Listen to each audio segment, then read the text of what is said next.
വിമാനം വലിയ രീതിയിൽ വന്ന് പതിക്കുമ്പോൾ ഈ അപകടത്തിൽ പെടുമ്പോൾ സ്വാഭാവികമായും നമുക്ക് ചിന്തിക്കാൻ കഴിയുന്നതേ ഉള്ളൂ ആ അപകടത്തിൻ്റെ വ്യാപ്തി. അങ്ങനെ ഒരു അപകടമായി അത് മാറിയിരിക്കുന്നപ്പോൾ ജനറേറ്റഡ് വീഡിയോ ആണ് നമ്മൾ കാണിക്കുന്നത്. അപ്പോൾ ആ ദൃശ്യങ്ങൾ നമുക്ക് സങ്കല്പിക്കാൻ കഴിയുന്നതേ ഉള്ളൂ എത്രത്തോളം ഭയാനകമായിരുന്നു ഈ ദിവസത്തെ ഇന്നത്തെ ദുരന്തം എന്നുള്ളതാണ്.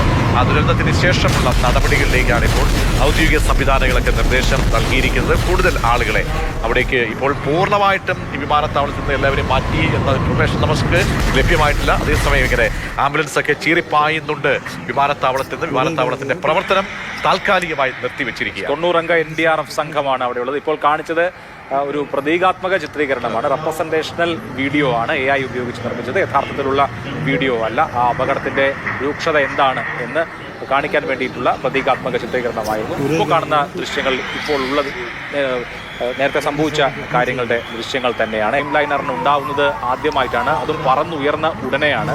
പറന്നുയർന്ന 5 മിനിറ്റിനുള്ളിൽ വിമാനം തകർന്നു. എന്തുകൊണ്ട് ഈ അപകടം സംഭവിച്ചു എന്നുള്ളത് സ്വാഭാവികമായിട്ടും എക്സ്പീരിയൻസും നോക്കുമ്പോൾ നമുക്കൊരു ആശ്ചര്യം തോന്നുകയാണ്. 8200 മണിക്കൂർ ഫ്ലൈ ചെയ്തിട്ടുള്ള എക്സ്പീരിയൻസ് ഉള്ള പൈലറ്റാണ്. അപ്പോൾ നമുക്കറിയാം ഈ ഭൂഖണ്ഡാന്തര യാത്രകൾ നടത്തുന്ന വിമാനങ്ങൾ എന്ന് പറയുന്നത് ഏറ്റവും വലിയ വിമാനങ്ങൾ, ഏറ്റവും സുരക്ഷാ സംവിധാനങ്ങളുള്ള വിമാനങ്ങളും ഏറ്റവും നല്ല കണ്ടീഷനുള്ള വിമാനങ്ങളുമായിരിക്കും. അപ്പോൾ ഏറ്റവും എക്സ്പീരിയൻസ്ഡ് ആയിട്ടുള്ള വൈമാനികരായിരിക്കും അതിൽ ഉണ്ടാവുകയും ചെയ്യും. ഇത് UK യിലേക്കുള്ള ഫ്ലൈറ്റാണ്, 9.5 മണിക്കൂർ നോൺ സ്റ്റോപ്പ് ഫ്ലൈറ്റാണ്. അപ്പോൾ ഡ്രീം ലൈനർ വിമാനമാണ് ഇവിടെ എയർ ഇന്ത്യ ഉപയോഗിച്ചിരിക്കുന്നത്. അതും ഒരുപാട് കാലപ്പഴക്കമുള്ള വിമാനമല്ല, 11 വർഷം കാലപ്പഴക്കമുള്ള ഡ്രീം ലൈനർ വിമാനമാണ് ഉപയോഗിച്ചിരിക്കുന്നത്. ഡ്രീം ലൈനർ അപകടത്തിൽ ഇതുപോലെ, അതായത് അപകടത്തിൽപ്പെട്ട ആൾ മരിച്ച ചരിത്രമേ ഇല്ല എന്നിരിക്കെ ഒരുപക്ഷെ ബോയിങ്ങിന് തന്നെ ഇക്കാര്യം വിശദീകരിക്കേണ്ടതായി വന്നേക്കാം. ബോയിങ്ങിന് വിശദീകരിക്കേണ്ടി വരും.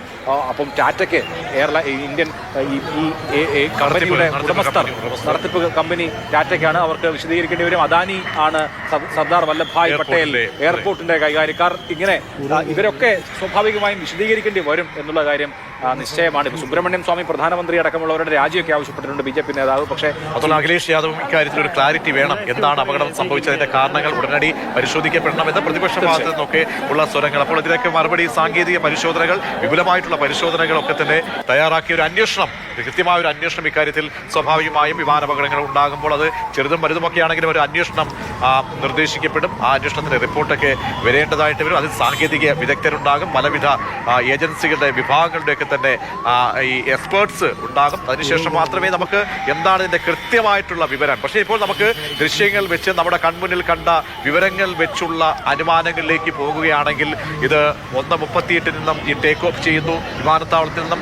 അതിന് ആ ടേക്ക് ഓഫ് ചെയ്ത നിമിഷം തന്നെ ഒരു അലർട്ട് മെസ്സേജ്, അതായത് ഒരു ഫോൺ കോൾ വരികയാണ് ATCയിലേക്ക്. അതായത് ഒരു അപായ സൂചനയാണ് പൈലറ്റിന്റെ ഭാഗത്ത് നിന്ന് വരുന്നത്. പക്ഷേ ക്ഷണനേരം കൊണ്ട് തന്നെ ഏകദേശം 5 മിനിറ്റ് കൊണ്ട് തന്നെ ഈ അപകടം സംഭവിക്കുന്നു എന്നുള്ളതാണ്.